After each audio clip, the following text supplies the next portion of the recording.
सवाल सुप्रिया मैम से है कि मैम आप बार बार जो मोदी जी को ब्लेम करते रहते हैं, तो आप लोग अपनी पार्टी पे कब ध्यान देंगे, अपनी पार्टी को कब बिल्डअप करेंगे? आप अपनी पार्टी को क्यों नहीं देखते कि वो अलग सा मोटिव लेके आए जिससे मोदी जी को लोग वोट ना देकर आपकी पार्टी को वोट दे? अब वो कब करेंगे? देश के चुने हुए प्रधानमंत्री और लोकतंत्र में प्रधानमंत्री से और सरकार से सवाल पूछने का काम विपक्ष करती है। मैम मेरा भी सवाल आपसे है कि जो आपने बोला भारत जोड़ो यात्रा का सक्सेस का, तो ठीक है, जो राहुल जी ने जो लाल चौक पे वो झंडा फहराई है, वो आप मोदी जी की सक्सेस मानती हैं या नहीं? बिल्कुल भी नहीं, उसमें मोदी जी का क्या सक्सेस है? मैम मेरा क्वेश्चन आपसे, अगर आप फॉरेन एजेंसीज में इतना बिलीव करते हो तो यूएस की एक ऑफिशियल रिपोर्ट आई थी जिसमें मोदी जी को वर्ल्ड का बेस्ट और मोस्ट पॉपुलर लीडर बोला गया था, तो आप वो मान के ये। हेलो नमस्कार दोस्तों, कैसे हैं? मैं आशा करता हूं आप सभी लोग अच्छे होंगे। आज की डिबेट बहुत ही इंटरेस्टिंग होने वाली है। कांग्रेस प्रवक्ता अनुप्रिया जी और संबित पात्रा जी के बीच में आज आप देखने वाले हैं तीखी बहस। डिबेट बहुत ही ज्यादा इंटरेस्टिंग होने वाली है, बने रहे हमारे साथ एंड तक। मैम यूएस की गवर्नमेंट एक रिपोर्ट आई थी, ma'am I don't remember the name exactly. I don't think there was any report like that. ये आपने व्हाट्सएप पे पढ़ा होगा। अब मैं व्हाट्सएप नहीं, मैं विदेश की रिपोर्ट ये रिपोर्ट आप सुनिए मैम, आप ये एक्सेप्ट क्यों नहीं कर लेते हो कि मोदी जी सबसे पॉपुलर और सबसे सक्सेसफुल लीडर और प्राइम मिनिस्टर देखिए, अगर विदेश में छपी हर चीज के ऊपर जांच होनी चाहिए। वोल्कर रिपोर्ट जिसने कहा कि सद्दाम हुसैन ने सीधे तेल के बदले पैसे दिए कांग्रेस पार्टी को, जिसके लिए नटवर सिंह को इस्तीफा देना पड़ा, उन्होंने अपनी किताब one life is not enough में लिखा है, जाके चेक कर लीजिएगा। और मैं हवा में नहीं बोल रहा हूं, येवेगनना एल्बर्टस जिन्होंने, बोलिएगा। विदेश में छपी बातों पे तो इतना है कि आपका कार्यक्रम छोटा पड़ जाएगा। येवेगनना एल्बर्टस केजीबी की पूर्व चीफ, उसने अपनी किताब स्टेट विद इन स्टेट जाके चेक करिएगा। उसमें मैं आरोप नहीं लगा रहा हूं, सोनिया जी के बारे में पता नहीं क्या क्या लिखा, एजेंट थी वगैरह वगैरह वगैरह, वो सारी बात छोड़िए। और KGB and the world part 2 Mitrokhin archive, Vasili Mitrokhin की किताब 2006 में, उसमें लिखा हुआ है कि कांग्रेस पार्टी को सीधे केजीबी से पैसा मिलता था 70 के दशक में। In conversation with A crow, जो एक सीआईए के रिटायर्ड ऑफिसर ने लिखी, उसने लिखा है कि लाल बहादुर शास्त्री जी की हत्या कैसे हुई थी उस पर। और जॉन केनेथ गैल्ब्रिथ की किताब एम्बेसडर्स हैंडबुक में उन्होंने क्या क्या लिखा, नेहरू जी के बारे में बोलना भी नहीं चाहता कि उन्होंने किस ढंग से लिखा है कि भारत के न्यूक्लियर मामले के ऊपर क्या हो रहा था। अगर आप, और श्वाइजर्स एलेस्टेटे नवंबर 1991 स्विट्जरलैंड की मैगजीन ने स्वर्गीय राजीव गांधी की फोटो के साथ लिखा कि उनका स्विस बैंक में अकाउंट है, 1.87 बिलियन स्विस फ्रैंक का अकाउंट है, जिसमें पहले नॉमिनी सोनिया जी थी और 18 साल का होने के बाद राहुल गांधी जी हो गए। अगर आप छपी छपाई बातों पे जांच करवाना चाहते हैं विदेश में, तो बताइए, फिर सबके ऊपर जांच होनी चाहिए। एक जवाब दे लीजिए, फिर सवाल निहायत ही घटिया, बहुत ही घटिया और शर्मनाक भाषण इन्होंने यहाँ पे दिया है, और बताती हूँ क्यों।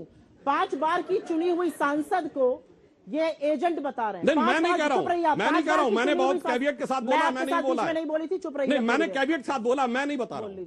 5 बार की उस पर दावा करिए केजीबी पे जाके।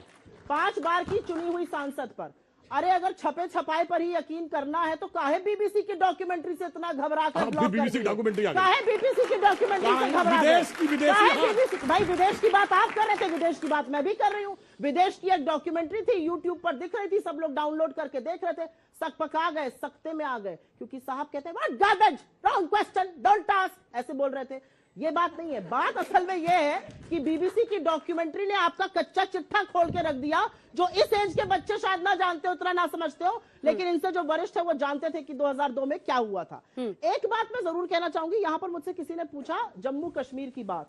कल जम्मू कश्मीर में प्रधानमंत्री भी दम्भ से अपना कुछ सीना ठोक रहे थे। पिछले 5 साल में, और ये आंकड़े के साथ बोल रही हूं, जम्मू कश्मीर में 761 आतंकी हमले हुए हैं, 186 नागरिक मारे गए हैं, और शहीद जवानों की संख्या 306 है। और क्योंकि जवानों की बात हो रही है तो एक बात और कहूंगी, 20 जवानों की शहादत हुई थी गलवान में चीन के हाथों, और हमारी सरकार ने क्या किया, एप्पल में जाकर रेड कर रहे थे। अरे हमारी सरकार ने चीन के साथ व्यापार इतना बढ़ाया कि हमारा चीन का व्यापार घाटा $100 बिलियन हो गया है। हम चीन से इतना सामान खरीद रहे हैं कि उनको पैसा दे रहे हैं, लो अपनी सेना को दो और उनसे अतिक्रमण करा। आखिरी के 3-4 चीन और अडानी, 2 शब्द मोदी जी बोल नहीं सकते। सर, आप दोनों के लिए मेरा एक सवाल है। यहाँ बड़े पैमाने पर बात हो रही है, लेकिन जहाँ पे देश में छोटा तबका भी रहता है। सर, मैं एक मीडिया का स्टूडेंट हूँ, उसके बिहाफ पे मैं एक सवाल पूछना चाहूंगा कि हम एक स्लम एरिया में गए और कुछ किन्नरों के घर भी गए। सर, जब हम उनसे सवाल पूछा कि सरकार आपको सही तरीके से चीजें मुहैया करा पा रही है, तो मैम और सर, उनका जवाब था कि हमारे पास खुद का राशन कार्ड भी नहीं है, और जो राशन कार्ड जिनके पास है वो जब जब हमने इंटरनेट के माध्यम से उसको सर्च किया तो वो झूठे राशन कार्ड थे। तो ऐसे में सरकार जो जनता की सरकार है, तो क्या वो जनता नहीं है? क्या किन्नर, क्या जो गरीब है वो जनता नहीं है? ये मेरा आपसे सवाल है। मैम मेरा सवाल आपसे है, मैम भारत जोड़ो यात्रा की बात यहाँ पे हुई है मैम, पर मैम भारत क्या ये जोड़ेंगे? नहीं, मुझे दिख नहीं कौन है ये, किसकी फोटो है? मैम ये कन्हैया कुमार की फोटो है मैम, जो नारे देते हैं कि भारत तेरे टुकड़े होंगे हजार, इंशाल्लाह इंशाल्लाह। मैम ये जोड़ेंगे भारत? मैं आपसे आपने जिस तर्क में मुझसे जिस तर्क में पूछा, मैं आपसे भी पूछती हूँ। आपको ये पता है कि अमित शाह जी से, फोन रख दो, आपको ये पता है अमित शाह जी से कहा गया टुकड़े टुकड़े गैंग? अमित शाह जी ने सदन में कहा कि कोई टुकड़े टुकड़े गैंग नहीं है, ऐसी कोई बात नहीं हुई थी। तो या तो अमित शाह झूठ बोल रहे हैं, या जो व्हाट्सएप पर और फेसबुक पर आपको दिखाया जा रहा है वो झूठा है। जहां पे पढ़ते हो उसमें थोड़ा और अध्ययन करो। अगली फोटो निकाली है उन्होंने, अगली फोटो निकाली। रॉबर्ट वाड्रा, मैम ये जोड़ेंगे भारत? क्या मैम ये रॉबर्ट वाड्रा जोड़ेंगे भारत मैम, जो इतने करोड़ों का स्कैम करके बैठे देश में मैम? अच्छा, 9 साल से, एक मिनट अंजना जी, माइक हटा लीजिए और थोड़ा मुझे बोलने दीजिए। 9 साल से मोदी जी प्रधानमंत्री हैं देश के। 9 साल से स्कैम कहा जाता था। अगर वाकई में कोई स्कैम हुआ था तो सिद्ध कर देते और सजा दिलवाते। 9 साल से ये झुंझुना इसलिए बजा रहे हैं क्योंकि आपके व्हाट्सएप पर ये कूड़ा जाता रहे और आप अपना अध्ययन करने के बजाय ये कूड़ा पूछते रहिए। ये फैक्ट है, ये व्हाट्सएप का फैक्ट है। सर अभी हाल ही में 136 चीनी कंपनियों को बैन किया गया और इसी साल चीन का ट्रेड भी है इंडिया से और ज्यादा बढ़ गया। एक तरफ आप कहते हैं कि आप चीन को आंख दिखाएंगे और दूसरी तरफ आप चीन से व्यापार भी कर रहे हैं। ठीक, लाल आंख नहीं, लाल शर्ट पहन लेते। जल्दी जल्दी, एक सेकंड प्लीज। सर, सीता माता पे भी दाग लगा था जबकि वो पवित्र थी, फिर भी उन्हें अग्नि परीक्षा देकर साबित करना पड़ा था कि वो सही है। तो क्या अडानी को अग्नि परीक्षा देकर साबित करना चाहिए कि वो सही थे? मोदी जी को। मैम आपने अभी चाइना की बात की, तो मैम मैं आपसे पूछना चाहूंगा कि कांग्रेस पार्टी और चाइना का एमओयू क्या था 2008 का, मैम वो बता दीजिए। और 2010 में मैम अडानी साहब को जो ऑस्ट्रेलिया में माइंस मिली थी, मैम उससे पहले कौन दौरे पे गया था वो बता दीजिए। अच्छी बात आपने पूछी, जो 2010 में माइन मिली थी, मैं $1 बतौर बिलियन मीडिया आखिरी सवाल, आखिरी सवाल, एक और सेकंड, हमारे प्लीज। विरोध के बावजूद सुप्रिया जी, गुस्सा नहीं, बच्चे हैं, सवाल पूछ रहे हैं। सुप्रिया मैम से मैं बतौर छात्र, मीडिया छात्र सवाल पूछना चाहूंगा, क्या राहुल गांधी अडानी और हिडनबर्ग रिपोर्ट के जरिए 2024 की तैयारी कर रहे हैं? क्या 2024 में प्रधानमंत्री नरेंद्र मोदी को चुनौती दे पाएंगे? इस शो के पहले हम लोग एक और तीन लाइन, टाइम खत्म। इस शो के पहले हम लोग एक और शो कर रहे थे, उसमें 25% भारत की जनता ने बेरोजगारी को, 25% ने महंगाई को, 6% ने कृषि को, 6% ने गरीबी को देखा है।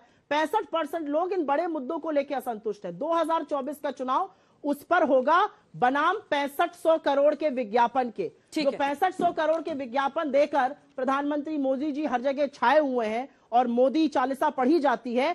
चुनाव उस पर होगा, असल मुद्दों वर्सेस विज्ञापन। मोदी नाम केवलम, बीजेपी की यही जिस सर्वे की बात कर रहे हैं उसमें मोदी जी को 62% लोग चाहते थे कि प्रधानमंत्री बने और राहुल जी को 14% डाउन हो गया, अभी 54 हो गया वैसे। अच्छा, फिर भी राहुल गांधी जी 14 कितने बढ़े हैं बता दीजिएगा। नहीं, आपको सोचा मैं बता दूं। मेरा ये कहना है, मैं बता दूं। देखिए अंतर क्या बता है दूं। इस देश में।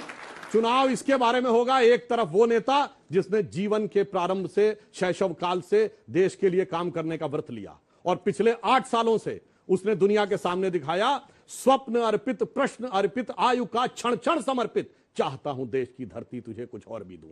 और दूसरी तरफ वो होंगे जिनको परिवार में तमाम इशरतों, इनामात, विरासत में मिले और जलवाए जलाल के साथ तुझे कुछ और भी दूं। 2 नंबर तक ही पहुंचा पाए बेचारे, नंबर 1 तक पहुंचाने की बात। अच्छा, एक देखिए, अन्यथा मैं सिर्फ इनके लिए नहीं कह रहा हूं, मोदी जी चाहते हैं 2047 में भारत विकसित राष्ट्र और हमारी अर्थव्यवस्था विश्व में नंबर 1 हो जाए।